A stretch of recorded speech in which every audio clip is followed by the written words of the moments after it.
Good evening, everyone. Thank you for coming. My name is Peter. I work at the Royal College of Art in the Alumni Relations Department in Development. I'm thrilled that everyone can come here for tonight for the talk with Derek Boshier and Renaud Faroux. Did I pronounce that correctly? And as they discuss Derek's exciting work. Derek is a respected and renowned artist and is among the first proponents of British pop art. He graduated from the Royal College of Art in 1962 and has gone on to create some of the most exciting works of the last 50 years. As well as being an artist, Derek has also taught at the Central School of Art. He's a visiting lecturer at the University of Houston and a faculty member. In 1997, he joined the faculty of the California Institute of the Arts in Los Angeles. He's exhibited throughout the world with solo and group exhibitions in venues like the Windows Gallery, St. Martin's College, the National Portrait, Tate, and the Victoria and Albert, and he's known for his collaborations with other artists, including David Bowie and The Clash. And we're thrilled to have this, and we're so proud of Derek and his accomplishments and his continued support for the RCA. And Renaud Faroux is a leading art historian, critic, writer, and curator. He's published several works on art. His work has been featured in Rolling Stone, L'Express, Télérama. He has also created film projects about a number of artists, including Wanda Coleman, Bill Viola, and Peter Arman and Peter Klasser, among others. Currently, he's preparing a book on the intimacy of European pop art, including British artists Derek Boshier, Peter Blake, Anthony Donaldson, Alan Jones, and the narrative figuration movement in Europe. So we're very excited that we have the privilege of hearing Renaud and Derek speak tonight. And with no further ado, please join me in welcoming Derek and Renaud.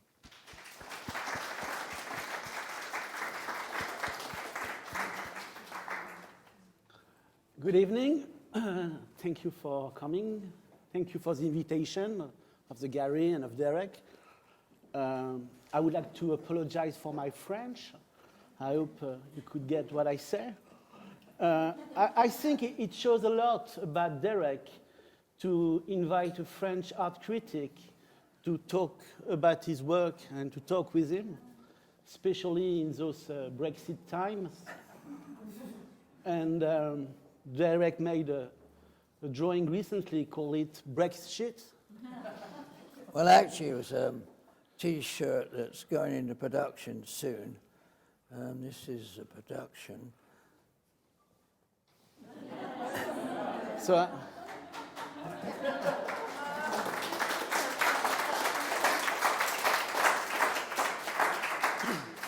so maybe the last time we should see each other. Yeah, Who knows? that's right. But I had an incredible chance to meet Derek in Paris quite a long time ago now. At the time, he was showing at the Galerie du Centre, near the Pompidou Center, at Alain Matarasso's, where Anthony Donaldson is showing too.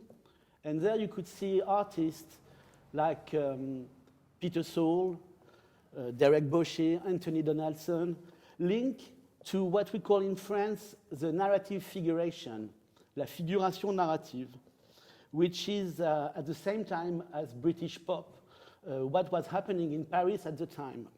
So there's artists maybe you know like Rancillac, Télémaque, Clazen, Adami Arroyo, and Arrow. Hero. You want to talk about that? No. No.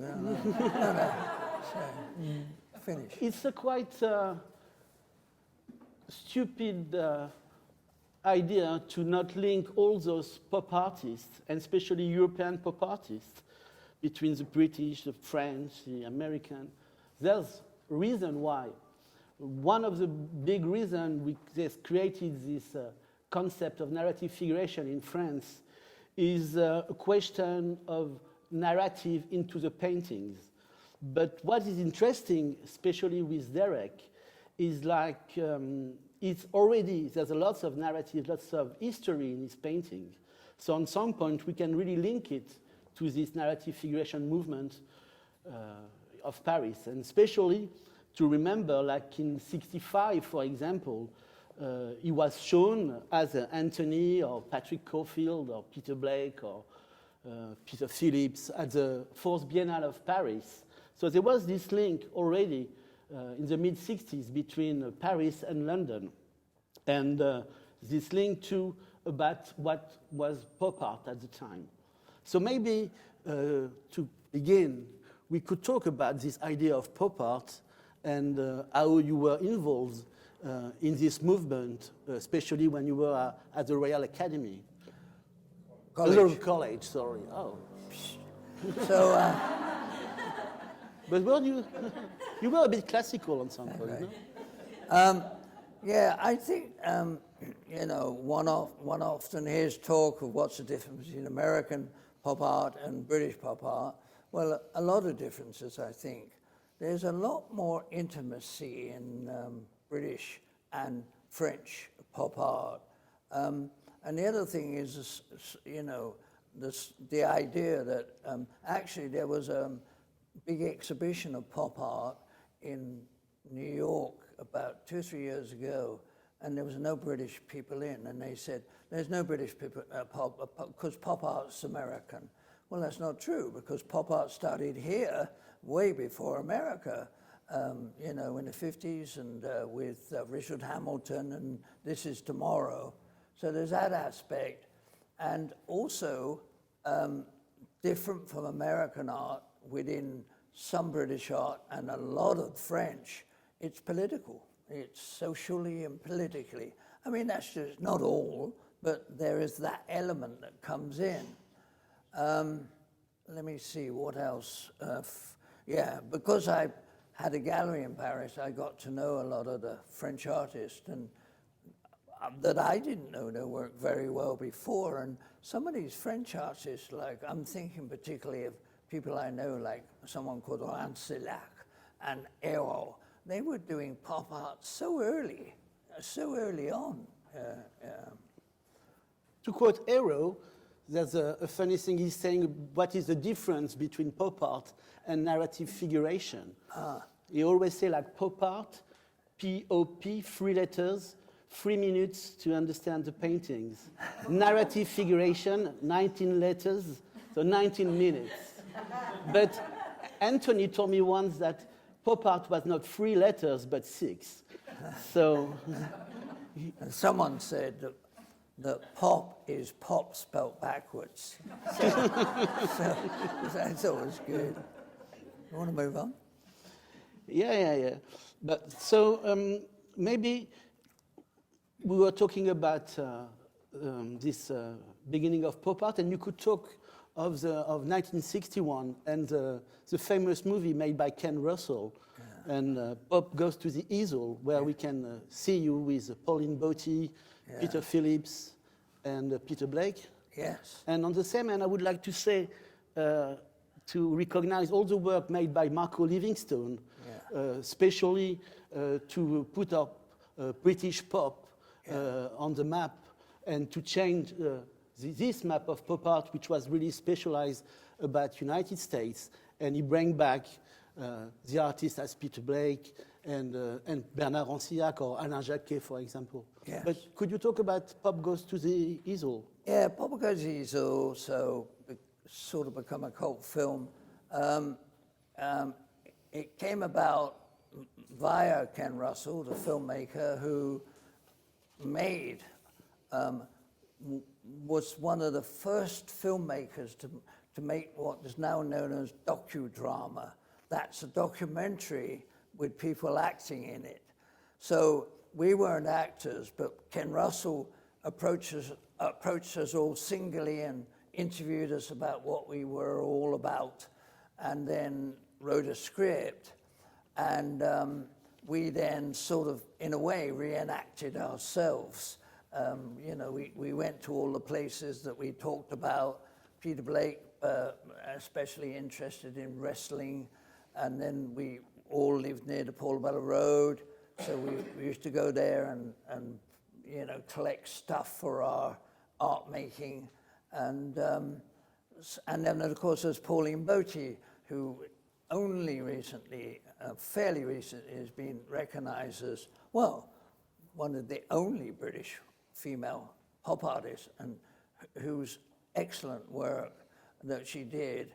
And of course, because I knew her so well, I always get, the question, was it because she was a woman? Was it because why have we never heard of her? Well, it's more complex than that. It is part because she was a woman, but it was partly because she died 4 years after that film was made, aged 28, of cancer, and partly because all her work at that time, up until about 10 years ago, was stored in a barn on a farm. Her relatives didn't want to throw them away. So that's one reason. And there's another reason, that is Pauline was at the Royal College and she was deciding, she had a dual life. She was acting. She was actually in a play at the Royal Court Theatre. She had many acting things she did. And I was told that she was one of the last 2 people to be considered for the lead role in Darling. And she didn't get it. Judy Christie did. So another reason is because of that, the art world, weren't probably taking her as serious as they ought to. And well, I'm just trying to think of other reasons. Oh, the other reason was that she was a female, rather beautiful, and they were much more interested in looking at her tits and calling her the Bridget Bardot of Wimbledon, because she went to Wimbledon Art College, so they called her, so she got a lot of things. And then she did pose nude in front of one of her paintings, so that all that is a contributing factor. But maybe that's a different lecture, talking about Pauline. I used to know her very well. She and I used to be dancers on Ready, Steady, Go. We not on the stage because they didn't have dancers. You were selected to be dancers in the audience. And I've still today got a rather tattered cardboard badge which says, "Dancer, ready, steady, go." And you used to go to the back door and there'd be hundreds of people trying to get in, and you just, and you get in. So that was, Ready, Steady, Go was shot in 61 and went out in April 62. 62, yeah. I then left England and went to live in India for a year on a scholarship. What more about Ready, Steady, Go? Well... Pop goes to the easel you're talking about. Yeah. Well, you were talking about Ready, Steady, Go and Pop Go to the easel, and could you talk about your interest in music, especially at the time? And there, in your iconography, there was like some idols coming up, like Buddy Holly. Yeah. And maybe we could do a link there with Peter Blake painting Elvis, Bo Diddley. And with Peter Blake, like maybe two questions. One is more linked to both of you coming from working class family and all your generation, like coming from the working class. Yeah. And then the idea of being a fan, of crazy about music and putting those stars on the paintings. And Peter Blake was saying like he wanted his painting to be here as a song of Elvis. Would it be the same for you? Well, I got involved. I was at grammar school, so that must have been after I was about 12. And I used to have a choice of taking sandwiches for lunch or getting on my bicycle and cycling just 10 minutes to go home. And the one reason I went home was only really one reason not to eat sandwiches at school, was to go to my room and switch on the radio, because at that time there was only 2 radio programs that basically played pop music. One was later was called Radio Luxembourg, and the other one was called Radio Aaron. And I always remember, it's a side thing I'm going, but I can't not say it. I always remember that was one of the first times I had ever heard advertisements on radio. And there was an advertisement for sausages. And it was, is it true it's the talk of the nation? It's something excitingly new. Is it true it's the talk of the nation? It's McDonald's sausages for you. And then they followed it up, and it had an ad in the newspapers. And the terrible thing was, it had a pig walking with a fork and a sausage on the end of that thing. Anyway, so this is diverging from what are we talking about? We were talking about pop singers. So I used to go home to listen to the radio, and I think it was Luxembourg did it at night, but this is the only program at daytime, Radio Aaron. And I used to listen to that, and I got to hear pop singers. And before I was involved with Buddy Holly and making paintings, I was a member of the Guy Mitchell fan club. Not many people here would know Guy Mitchell. Oh, you do, well done. So Guy Mitchell, I mean, he was a huge, one of the largest American pop singers at the time. He was always at the Palladium, and he was married to Miss World, a very glamorous figure, and he was one of those singers that literally people whistled his songs in the street. I mean, there are, I guess Michael Jackson, people did that, but he was one of the oldest people. And so that's how I originally got involved. And then when I went to the Royal College of Art, I started to do, getting involved in all sorts of music, and my particular idol at that time was Buddy Holly. And I did in 1962 at the Royal College, and it was in my degree show, I did a painting called I Wonder What My Heroes Think of the Space Race. So even then, I personally been working off things that popular culture that I've always worked off of. And I was making a painting about two things. That's the Russian-American space race and my heroes, who were Abraham Lincoln, Lord Nelson, and Buddy Holly. There's just an interesting sideline on that again, which I lost that painting. Well, actually, I didn't lose it. I loaned it. I loaned it to Ken Russell, and I forgot that I did it. And I lost that painting for 30 years, and I could never think, where the hell is that painting? And then, fast forward 25 years, and I'm looking at a Sotheby's catalog, and there's my painting.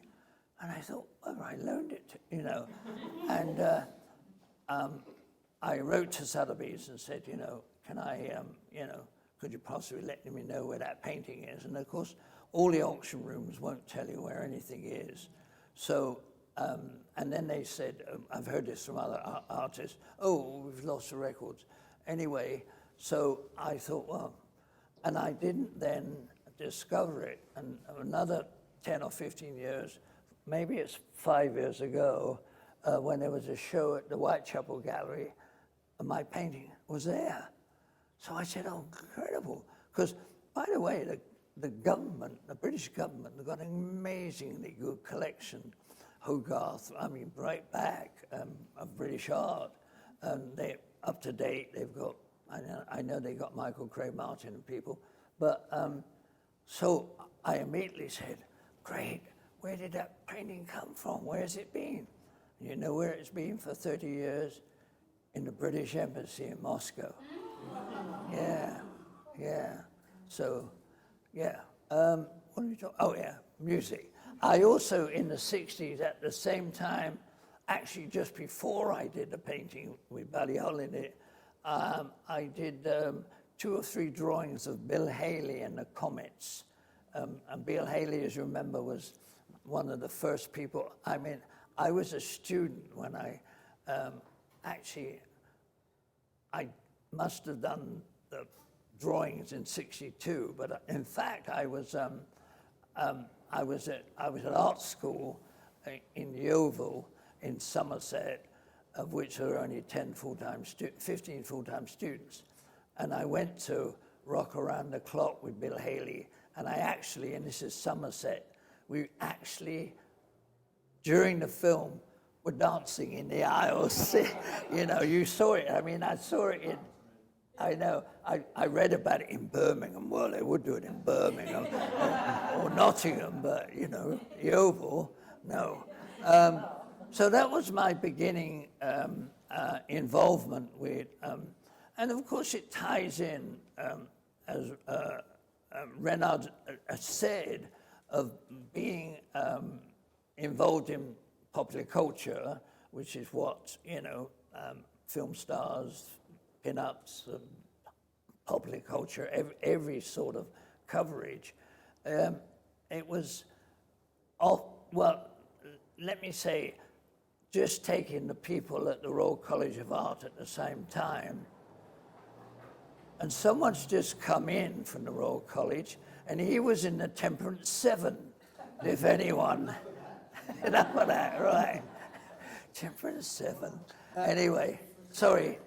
So that led into a career of working, interested in music, and then finally leading to working with David Bowie and The Clash. I talk about that now, or do you want to talk about that? I just want period to, later? you know, I've got something to say that in a way you never painted pin-ups. No, I didn't. And just because you were talking about Bowie, and because we got Bowie here and there, I'd like maybe you talk about this idea of fallen people, fallen angel, and this link of this guy getting out from the sky, and the link with the work Blake. of William Blake that you made. In my early pop art paintings, although I didn't do pin-ups, I painted naked men falling. You know, and I've been asked, why did you get that too? So at the Royal College at the time, the faculty were worried about the pop art thing, and until David got very famous, and David Hockney, and they said, right, we've got to stop this just for the moment, and for 2 weeks, we want every student in the painting school to take a famous painting and work off of it, not copy it unless you want to copy it, but, you know, work off of it. And I, for years, had told everyone that David Hockney, that famous painting, a very large painting called The Procession of the Dignitaries, painted in the Egyptian style. I don't know if you remember that. I was corrected by Marco Livingstone, who said, no, what David did was copying Ford Madox Brown, Farewell to England, with the White Cliffs of Dover behind. I was influenced by, so I thought, what I'm going to do, and I came out of looking at William Blake, and there's one particular Blake that I liked, and it's a falling figure, and it's the Pope, and he's falling into the well, which is hell. So it's the Pope falling down into hell, and the reason it was painted because the Pope was giving favors, you know. Oh, you committed a sin. Oh, it's okay. Give me $1,000 and we'll be all right there. So that was how it came about. And I looked and I studied that work. And that's when I started thinking maybe I should use it in pop art. And I used it as a sign of fragility and how people are being manipulated by advertising. Because my work at the time was all, my work from pop art came out of reading of certain books. That's Vance Packard's The Hidden Persuaders, Daniel Borstein's The Image, and anything by Marshall McLuhan. And they were all critical of the notion of hardcore advertising, what was happening, which is nothing compared to now when because of Google and Amazon and things, everyone's data is sold, you know. So, you know, now people, you know, are targeted to buy that brand of soup or that, you know, steering wheel. Where were we? I'm sorry, I get carried away. You were from the... You asked me a question about the pop art and where it And came the link from. with Bowie, with his And the link painting with- and okay. the fallen people. Back to Bowie. Okay. Back to Blake and Bowie. Okay. So yes. So people who always ask me about how I work with Bowie and why I work with him. Well, funny enough, in early '79, I went to a bookshop in Covent Garden, and someone said to me, "Oh, do you know David Bowie?" And I said, "Well, I know who he is. I don't know him personally." And they said, "Oh, he's been in here asking if there's any books on you." Oh, okay, you know. And anyway, a few weeks later, I got a call from Duffy, Brian Duffy, who I think is the greatest photographer from the 60s. I mean, David Bailey and those people are very good, but they're celebrity photographers and they were at the right place. But Duffy, I think, was the most inventive. He did do celebrities, but he did other things. And it was David that got on to using Duffy a lot in his all the records and photographs and his stuff. And I had just, in '79, curated a show at the Hayward Gallery. And the show, to be brief, the show I curated was called Lives, Lives, and it was subtitled Artists Who Use Other People as the Subject Matter of Their Art. So there was no landscape art, no abstract art, no performance artists who worked off themselves. And I included Duffy in this show. And I got a call from Duffy and said, "Oh, Derek, I know you well. I know you a little bit now, and I got this friend. I'm sure you'll get on very well." And the way he phrased it, I thought it was female on a blind date. And I said, "Oh, yeah, sure, you know." And of course, Duffy said, "Come to my studio," and I went there, and it was David Bowie. And I got to work with him. First thing I ever did with him, I designed Lodger, the 79. It was one of his Berlin series. It's the last of his Berlin records. And that's another long story about seeing him in Berlin. But I think, and then I went on, first of all, I got to know him better and better, and I did other things. I did portraits of him. I did a portrait of him as the Elephant Man. I did other portraits of him. I designed sets for him. And also people have asked, I think David Bowie asked me to work with him because we had one or two things in common. The other thing is we were both working class kids. His dad used to run a YMCA, I think it was. I'm not sure. And then we both had studied mime.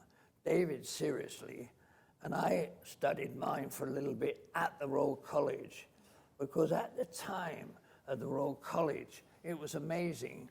If you wanted a job and you worked in the painting school, the Royal College would arrange for you to go and work as a stagehand at the Royal Court Theatre.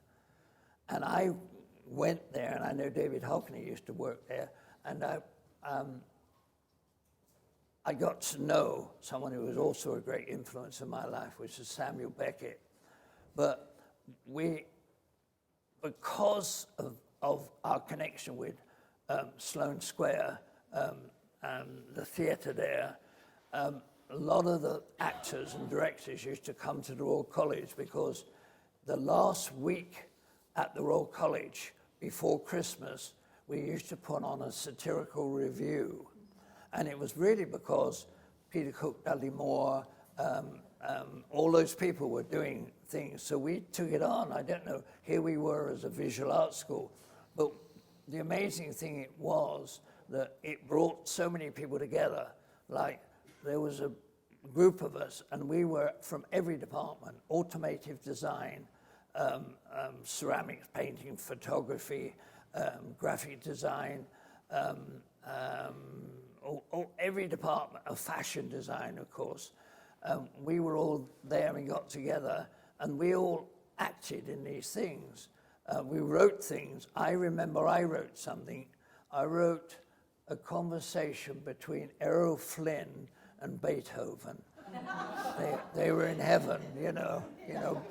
Errol Flynn was saying, "You're not really deaf, are you?" And and so forth. So that review came about, and of course, having earlier mentioned Pauline Bochy, she was very, very involved in all that. So we're getting back to working class, mime, Bowie. and an interest in falling figures. I mean, David did The Man Who Fell to Earth, and he was interested in all those things, and he knew my paintings. And there was a couple of other things which I can't now recall, but we could tell David Bowie stories later.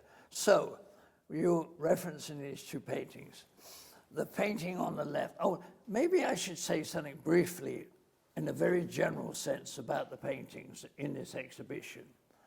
So, all artists face this problem, or they have to ask these questions. So you're starting, each artist, whatever they do, abstract, I don't care what they do, conceptual, you've got to think, what am I going to do next? Okay, so there's a few choices for an artist. I'll just continue what I was doing. I want to expand what I was doing, I'll just continue. And some artists have been amazing with that, of their continuity. And one artist is here tonight, Anthony Dolancy, has been incredible, but Bridget Riley too. So each artist, every single artist has a different thing. So you say, do I want to continue? No. Do I want to continue and go slightly in another direction with what I've been doing? Yes, let's go there. Or do I want to do something totally different? Well, I had an exhibition in a place called Moyston in Wales earlier this year, and they said to me, "Derek, we want to do a show of your work, but we don't want anything to do with pop art or David Bowie. So we want to highlight work of yours that's, people don't know so much about." So with that, and I was thinking about, and this was just before I was starting painting for this show. I painted this show in 9 months. That's how I work. I know some artists who say, "God, I can do 4 paintings a year." I work very, very quickly, but I'm totally focused. So I thought, what am I going to do? And I think, I'm going to do something different. Not that different, like drastically different. But so what should I do? And I thought, well, I remember the first thing I did is made a list of the things I was going to paint. So I made a list of fashion, soccer, video gamers, religion, and I made this list of a few more. And I thought, right, so what am I going to do with it about these people? And I thought, well, probably another thing, I should change the color I use, because my painting's usually quite colorful. I thought, yeah, well, I'll make different colors. And I thought, well, if I'm going to do that, I'll go to the extreme. I'll use black and white. And then I thought, right, so I got these figures, these people, and I got black and white. Well, it makes more sense, black and white. I might as well. I'll make the setting either night or snow. So this exhibition is called Night&Snow, and all of those list of people are set in those settings. So that's just to fill you in. So this painting, Bowie, the large figure is the figure that I designed for Lodger, the LP. And then as I was doing that, I remember that to the extreme right, there's this photograph of the man in the white shirt falling down. And I remember that was on the front page of the New York Post. And I bought it. I thought, God, I got to use that sometime. And it's taken, it was 1982 or something, several years ago. So I was, I thought of that and then jigsawed it together, as it were. And in that picture, it's called The Fall. And if you look just below the moon, there's an astronaut. And diagonal figures go right down to Icarus at the bottom. And that's Icarus as depicted by one of my favorite artists of all time, Bruegel. So that's Bruegel. There's a famous picture of him called the Icarus. And you look at the painting and you think, where's Icarus? You know, it's not in the sky. And there's right in the right-hand corner, there's Icarus with just his feet and legs. So that's how that came about, that particular one. So apart from working directly and making paintings about David, this was one of the last paintings I did for the show. And again, I was thinking, oh, what am I going to do next? I've done 5 snows and 6 nights or something, and maybe I'll do one more night. And I was thinking, I was sitting there looking, and I looked to my right, and there was my stage set that I designed for David, that figure with the guitar.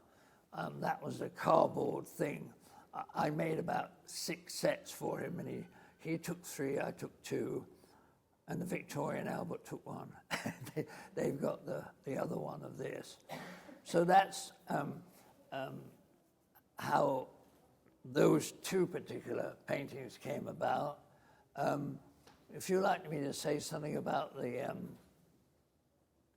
tapestry, I had a show just to the north of San Francisco, of LA, about an hour and a half there, in a place called Ventura, a seaside place. And it's a very small place. And when someone said, oh, someone wants you to do a show in Ventura, I thought, God, there can't be an art gallery there, surely. And there is, and there's a brilliant art center. It's not very big, but they do amazing things. And I had a show there, and they commissioned me. They said, have you ever done a tapestry before? And as it happens, I have. I've made 4 tapestries before, but there's rather sad attachments to them.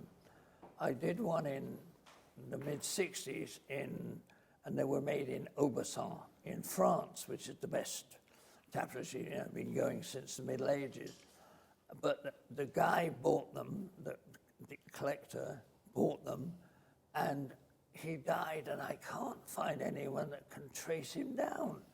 And then I did one in the 70s with some weavers in Scotland, and I did that, and I thought, oh, that's good. It was finished, and they sent it down, and I put it on the wall. But that evening, someone said, oh, we're going to pick up the tapestry tomorrow. We sold it. And all I know is they sold it to a woman collector in Canada. And that's all the information I have, and I'm still trying to track her down to find out, because they lost the records, and they really lost the records. So yes, when I had a chance to do another one, so they said, I said, well, what happens? They said, well, you should work with this guy called John Nava. John Nava, who's one of the best, the greatest tapestry people still alive at the moment. And he lives in Ojai, which is near LA. And he just designed 14 huge, and they're at least double the size of this, 14 of them for the Los Angeles Cathedral. And he did a whole series called The Possession of the Saints. Anyway, he said he'd come to I met him, and he said, well, I better come to the studio. So my thinking was, oh, okay, fine. I know what he'll take one of my, as a tapestry, colorful. So I thought he'll take one of my paintings. And he came into the gallery, and he looked. I said, what's that? And I said, oh, that's a drawing. It's upstairs, actually. It's this size. And he said, that'll make a good tapestry. I said, oh, okay. And he said, yeah. He said, what's it called? I said, it's called America, America. And I said, oh, okay. And he took it, and as you see upstairs, it's a pencil drawing. So, if you try to photograph pencil, it always gets a bit gray.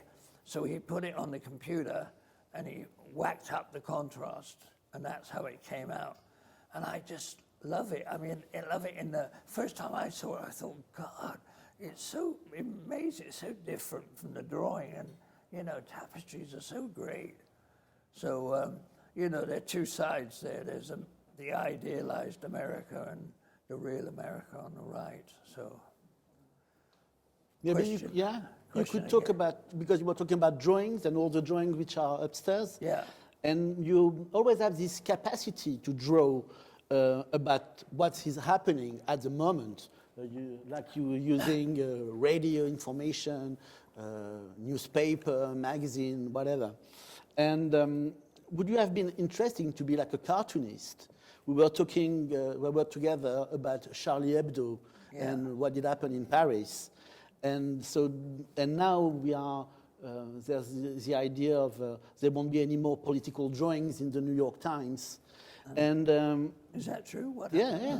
Do you think you could paint about everything? And I want to say that too, because on some point you was one who painted Abu Ghraib before everyone, who using the images of violence and torture of Abu Ghraib in paintings. You paint the Ku Klux Klan, you paint lots of violence, and how do you react in front of that? And well, my still life, as it were, you know, some artists look at fruit and used to look at fruit and say, oh, that's just a range of fruit. And I do the same, but I mean, I just pick out anything. Like, I could make I'll see what's happening tomorrow in newspapers and I'll make a painting of it. I mean, I'll come out of it. And, you know, I've always come out of current affairs, public culture, current affairs. It just, I'm interested in it, so you might as well paint it. The drawings upstairs, I'll come back to cartoon. The drawing upstairs, all the drawings upstairs come into two categories. One category is called contemporary still life. So those drawings each drawing comes specifically from one source, one magazine, one newspaper, one book, one television program. And I go around everywhere. Felma's, don't pick that up. Okay? I'll pick something off the ground. And I get stuff from New York Times, you know, LA Times, the London Times, Envy Magazine, Time Magazine, Week. I work off of anything. But I also, since I'm aging, I do go to a lot more doctors than I ever been before. So I pick up stuff in doctors' waiting rooms, anything, free newspapers. So I sort of work off of that. I mean to do more because I've done 2 or 3 or 4 drawings from one particular television program that I watch in LA, and it's K-pop. Okay, does anyone know K-pop? Yeah. Korean pop music. They're so stylized, and I've photographed them because I do work off of my computer and my iPad. All the films I make, I mean, maybe we can talk later. I make movies. I'll just tell you one that I've just finished. I've just finished a film about a blind woman who was blind at birth, and then age 30, she sees for the first time. And it's amazing. My film is called I Never Knew the World Was So Beautiful. And that's what she told me. And the reason I'm doing the film is in the 70s, I had a routine where I used to work, and at 2 o'clock every afternoon, sitting at my table working. Oh, that was interesting. I'll just sideline you a bit. Sit at my table working at number 25 Ladbroke Gardens in Notting Hill. I looked over the opposite side of the road in Ladbroke Gardens, also on the 3rd floor, and I watched Twiggy in the kitchen. Twiggy lived there. Well, I'm sorry, I expand this story, which is not about art. But Alan Jones, the artist friend of mine, as you all know, Alan used to know Twiggy very well, and her Svengali, Justin de Villeneuve, whose daughter's here. Alan used to say to Justin, why don't there's the artist there, he lives just over there, look, you can see him. Why don't you go and, say hello, I'm sure you get on. And he never did, and Alan asked him about 6 times, and finally he said, why did you ever contract Derek over there? And he said, he drives a woman's car. He drives a Triumph Herald. I had a convertible Triumph Herald. So, where were we? Twiggy 60s? Where are we? You were talking about the film. Oh, the film. Yeah. So, I heard, and in 76, I was listening to this Woman's Hour, and which I always used to listen to, and they said, oh, tomorrow we're doing an interview with a woman who is blind since birth, and she's age 30, and she's just gained full sight. And so I've recorded it, and I've held on to that from the 70s till now, thinking I'll do something with that. I'll maybe do a drawing, and I couldn't think of how I would do a drawing about it, but now I will. Actually, now I made the film, I've got a good idea about some drawings. But about a year ago, I thought, Derek, get off your ass. Are you going to do something with this recording or not? And I thought, yeah, okay. First thing, practicalities. Write to the BBC. Dear BBC, I want to, I've got this recording and I've recorded, I want to make a film, and this is what the film's going to be about. And, I'm going to be painting very everyday subjects, filming sunsets and things. I mean, she says things like, in the first week I was blind, and she said, I never understood why everyone just didn't go outside just to watch sunsets. He said, if you were blind and you saw a sunset for the first time, so, she'd do that. So I wrote to the BBC, and they said, oh, no problem. You write to Getty Images, and they'll tell you what you do. And I wrote to Getty Images, and they said, oh, no problem at all. That will be a 10-minute film you want to make. That would be $50 a second. That would have cost me $30,000 just to make the thing. So I have another good friend, and I have a lot of British friends in Los Angeles. And I'm just writing an article for Oldie magazine, which I think they said they might print. And it's about being a British expatriate in Los Angeles. And diversion again. So one of the first things I say is, when I arrive in London, and we come here once, twice, sometimes 3 times a year, I always do exactly the same routine. I arrive at the airport, I get the Heathrow Express into Paddington Station, and on Paddington Station, I buy a copy of the oldie and a pork pie. So that's my routine as an expatriate, coming back to Blighty, as it were. What is interesting about the film, it shows too all the panels of your work. You are known to be always on the move. I mean, you were a pop artist, then you came back from India and you were more in abstract geometric. There we could talk maybe about the link you had with Richard Smith and this idea of abstraction. Yeah. And maybe then what could be interesting to talk to about this show, the idea of using black and white.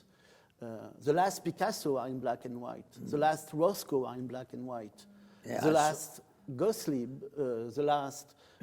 so there's like a big sum up of all your work in this exhibition, especially. Yeah. So, but maybe before talking about that, you could talk about this idea of being always on the move and always changing, and your link too with Richard Smith. Okay. If you've taught over the years, like I did taught for 60 years, there's certain questions that come up with students. And one often comes up, is they say, I've got it. This semester I'm doing this great series of work But the point is, I don't know what medium to use. And I always say to them, you may think my answer is simplistic, but it's very simple. You use the medium that best suits the idea. Don't make a silkscreen print of it, make a better documentary, or don't make a silkscreen if it makes a better etching, and so forth. Mind you, I'll go off on myself a bit, just a little. I often do this. When I was teaching, and I taught for 13 years in Houston, in Texas, and we had a student there, and she was called Doris. She could have been a David, but she was Doris. Now, the thing about Doris was she was one of those students who all tutors that taught to her, she'd always say after you talk, oh, God, oh, thank you so, oh, God, that was so interesting. Yes, I never thought of that. But the point about her is she would never take anyone's advice. So in the faculty room beginning that semester, you'd hear one of the, because we got our list of students that we would have, and someone went, oh no. And everyone else said, oh, have you got Doris? She said, yeah. So I taught Doris earlier on when she came, and I actually taught her in her last semester. And we got the class together, as we usually do, and I talked about how I think we're going to run the course, what we're going to do, projects and stuff. And she said, can I talk to you? I said, of course. She said, I've got to tell you, everything I've learned over the 3 years has come together. I am going to do the most extraordinary work for this semester. I said, oh, good. So what's the problem? She said, well, I don't know. And she was a painting student. She said, I don't know what to paint. I said, well, that is a problem. I said, I said to her, they say that if you can't sleep at night and it's 4 o'clock in the morning, get up, read a book, and you'll fall asleep again. Or make a list of all your worries. You can't stop the Third World War. You can't stop your Uncle Jack and Auntie Lucy coming. You can't do, no, she said, I've made all the lists. She said, I'm just down to 2 things. Oh, I said, now we can talk. Well, that's great. Tell me the 2 things. She said, well, I can't decide whether to paint geometric shapes or men with erections. So, wide choice. So I actually told my Texas dealer this, and I told her the story. I said, she'll never do it. And I told her, don't do it just because I said it, but I said she'd never do it. My dealer said, you do it. So I did a series of drawings. Anyway, sorry, Richard Smith, artist influences, okay. One of the great artists of the early 60s was an artist called Richard Smith, who's just died, did incredible work, but and he was so original and inventive. He had just come back from, he went to the Royal College of Art. He had got a Harkness scholarship, I think it was a Harkness, lived in America, because you got one as well, yeah. So he went to America, came back, and I think if you get a Harkness, you have to live back here for 3 years, 5 years, no, it's great. So he came back and he brought with him a lot of stuff, apart from being a great original artist. He was the first person to go to the East End, and he got a loft, because he lived in New York. When he was there, I don't know if he could afford a loft, but maybe he did. And then when he came here, he looked at the East End, when no artist ever lived in the East End then. And he got a studio and he studied. And I had just come back from India, a year living in India for a year on a scholarship, and I was looking for a job, and I became Dick Smith's assistant. And you know, what do artists learn? Well, I learned from Dick professionalism. You know, as a student doing art, and I learned about. I just watched him work, and I watched how inventive he was, and I watched how he approached galleries, and I watched how he did. I mean, I taught a lot. And he went back to live in America, and every time I had a show in New York, I always asked him to come to the opening. He always came to the dinner afterwards, and I always thanked him. I said, I wouldn't be the artist I am today without your influence. And that's a lot of influences happen to an artist. I was preparing a lecture the other day, and sometimes you know roughly what you're going to talk about, but you come across new facts. And I came across 2 quotes that were interesting, and that's to talk. And I was talking to students, and I talked to students, and there was 2 quotes that I came across that I hadn't heard before, and I don't know why. And one was from Cézanne in his later life, and extraordinarily for an artist, he said, "My method, if I have one, is to hate imagination." Well, weird. But you realize when he was doing those late landscapes, when he said all landscapes is cubes, circles, and spheres. Actually, David Hockney, after reading that, wrote this big article.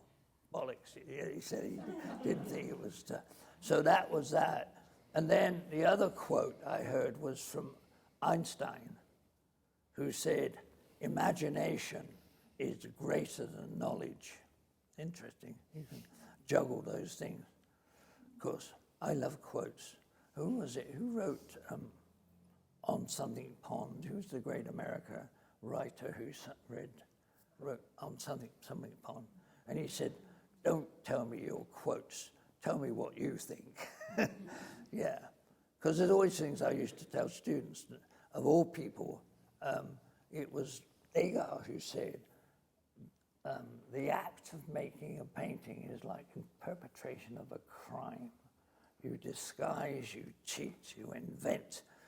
And then he says, an artist never paints what he sees. An artist always paints what he wants other people to see. It's interesting.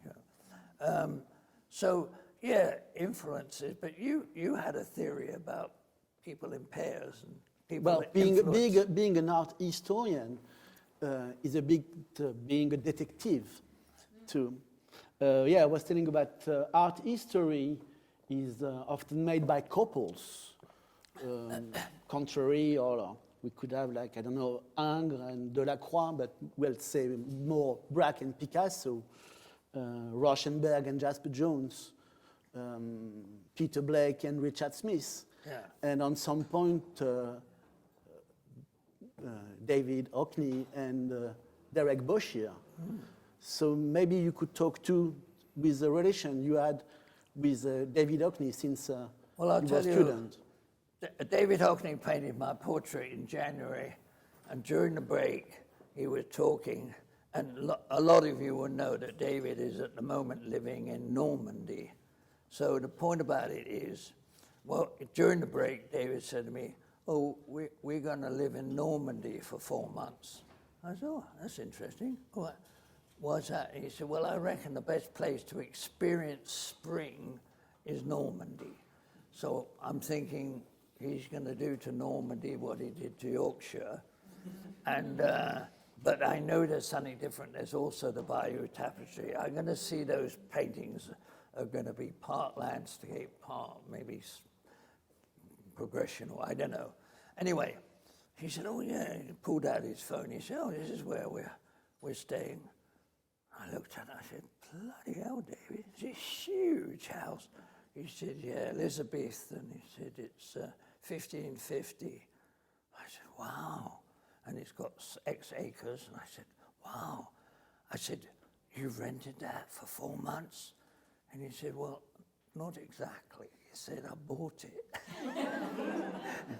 Well, and that was just at the time when his painting just sold for 92 million. So. But could you talk more about your relationship and how Well, you work together in the? Well, my relationship with David, I mean, I'm a friend, but I'm not a friend that spend a lot of time with every day. Like David has 25 people that work for him, and they can tell you more intimate stories about that. What's the singer's name? Christmas. What's the singer's name? Tell me. All right. Okay. So there's one. So I asked David's. I asked all of David's friends. I asked David's friend. Like there's one guy called Richard who's worked for him for 28 years, and he helped him with all David's photo pieces, and he's photographed David every week for 28 years. So his name's Richard, so I said, Richard, I said, you got a good book there? He said, yeah. I've got to get David's permission, but, probably be a good book. So I said, look, I know David for friendship over a very long time, but don't see him anything like as much as you ever seen him. But I said, you must have a good David story. And he said, oh, I don't know. And it was Christmas when I was asking him. And he said, I'll tell you a Christmas story. He said, I was working for David, and he said, I went off for Christmas 2 days before, and when I got home, I thought, bugger, I've left all my Christmas presents for everyone, and I've got to bring them back and wrap them. So he said, I went back to David's house, and he said, I noticed since I was there, a lot of cars, and I knew there'd be a lot of people there. And so I'll creep in a bit. And when you go into David's house, you have to go down the steps, and David's house is down there, lower. And what used to be, when you go down the steps, it's a plate glass window, and you can see through, what's happening. And David, he looked at it, and he said it was strange. I looked at it, and it was all dark. Fairly dark, and David was just sitting by himself, and I knew he was sitting right in the middle of the room, and he thought, that's strange. So I crept in. He said, I opened the door, and there were 50 other people in this side of the thing, and it was Christmas, and there was a Christmas tree that had just been lit, and Tony Bennett was singing White Christmas, David, Happy Christmas, David, with Tony Bennett singing. So I just thought, marvelous. No more David stories, because I only got 120. No, but what maybe the idea is to, you moved to Los Angeles on the step of your old friend on some point, but instead of focusing on swimming pool, rich people, most of your painting made there are about popular culture, about baseball, about car culture, or about America and their newspaper and the violence that we can see in the drawings with all those guns and stuff like that. So there's something quite different for both of you in a way, even if you know each other for so long time. Yeah, well, it's just a different... But maybe that's what I wanted to say, is that's what makes you so different as a British pop artist than the others on some point, because the world in your paintings is always very violent, is always very black, is always very dark. And there's not these cool feelings we could have in front of an object, or this aspect you can have. Yeah, but that's because any art movement is given a broad brush. If you think, what were David Hockney's paintings about? They were about himself, and they were about coming out of the closet and being gay. And, at a time, what's amazing about that is that David could have gone to prison for being gay. It's incredible. And so he did all those paintings. Now, that was his agenda. Different artists had different things.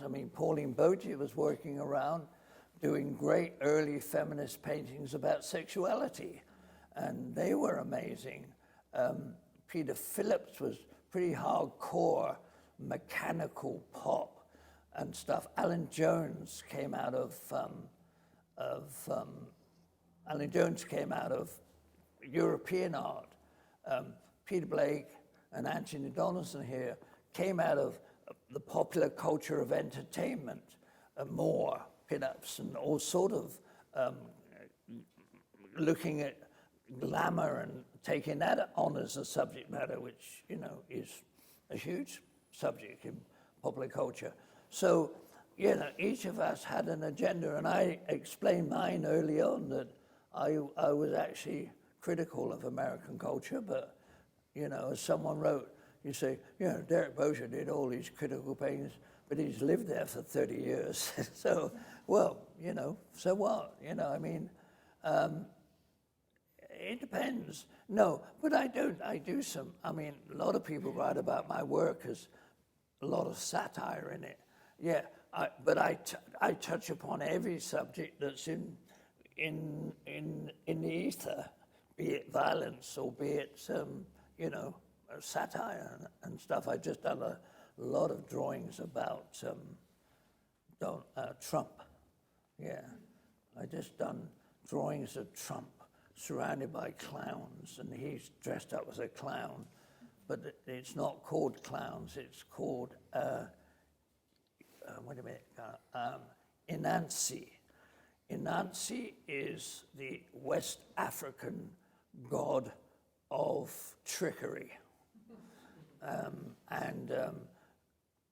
Through the god of the myths of, and the god of trickery moved to the Caribbean, then through the Caribbean and through slavery moved to America, and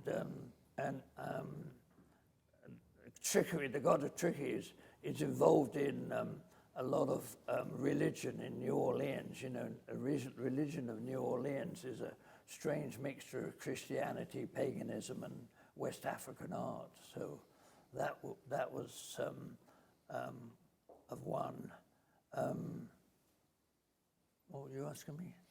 I'm going to say something. I want to ask you something. It was when I see this light, this yellow light there, or even there, those flashes, I often had the idea of you would be like a lighting rod, un paratonnerre, Yeah. and who capture The deer in the headlights. who captures the violence of our society, and who transform it onto the canvas at some point. I would say a rebel with a cause too. Oh, okay. And to quote Baudelaire, I would have said like, tu m'as donné ta boue et j'en ai fait de l'or. You gave me mud and I transform it into gold.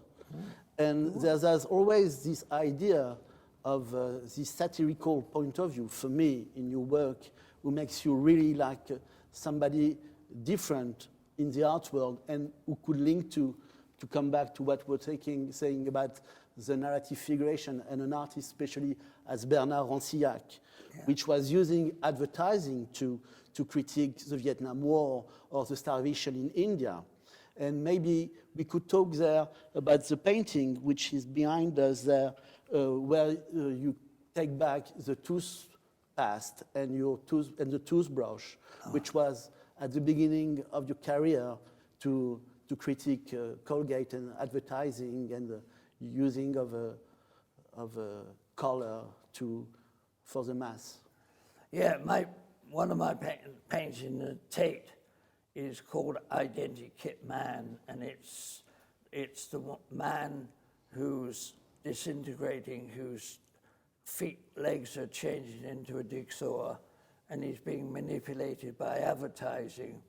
And I remember that painting was painted at the Royal College of Art, and I remember going in, and I knew I had this blank canvas, and I thought, what am I going to do?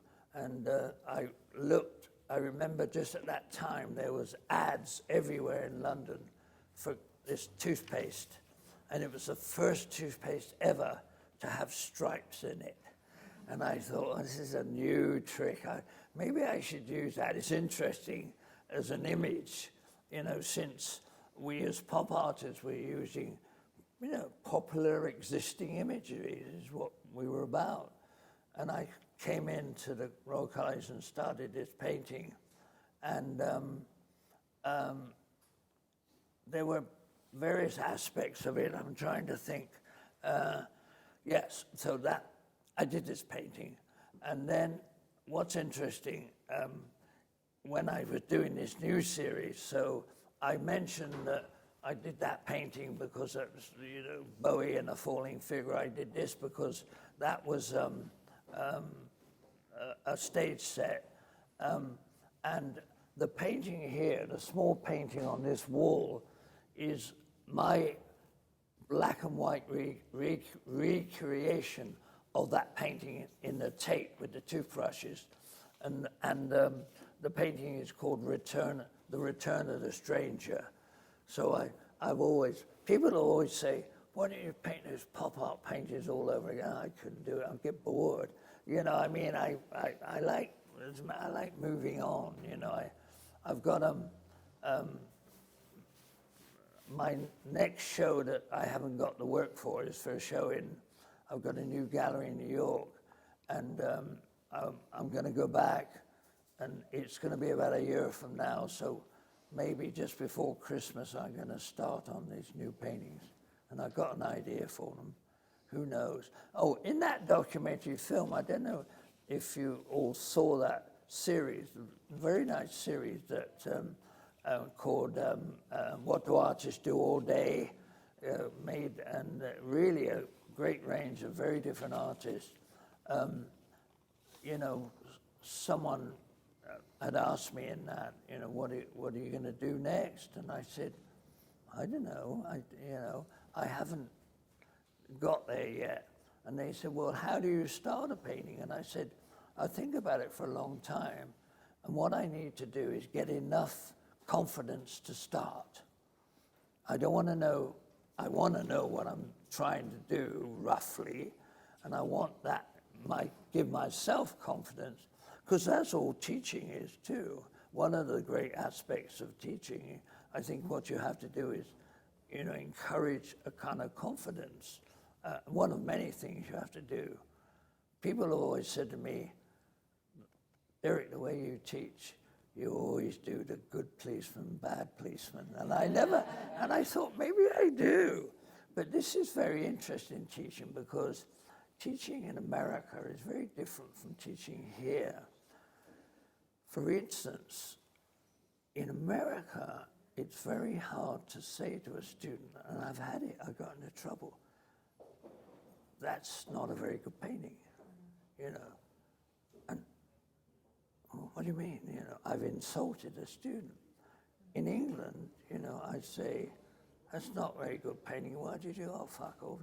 And the student would say, would be in dialogue with me and, question it.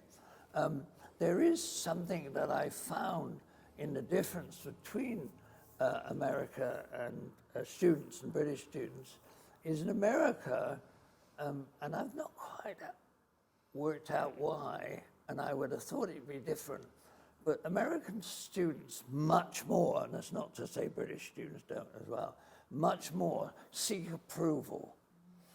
So when you're looking at their work, there's much more, did I do that right? I went, what did you think? Well, if you're a hardcore artist who's been at it for 65 years, you get used to everything. I remember, I won't tell you the whole review, but I remember Time Out reviewed my show that I had at the ICA in London in, I think, 82 I had this show. And the reviewer did an unprecedented thing, and who reviewed my show twice in Time Out, Such privilege. No, but she hated it so much. She said, Derek Boshier is now living in the country that could start the Third World War. He's living in the abomination that is Texas. Therefore, his paintings are like hamburgers are to haute cuisine. I mean, when you get that, you don't take that seriously. It's okay, go and see a doctor, But the last thing, I remember the last thing she said was, in the second review was his paintings are so bad that he makes Julian Schnabel look like Rembrandt. So it's good. Yeah. So it's good. Good. Another question.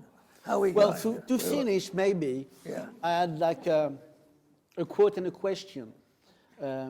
David Hockney, to talk about him again, wrote about you like you are an artist who has never lost his sense of wonder.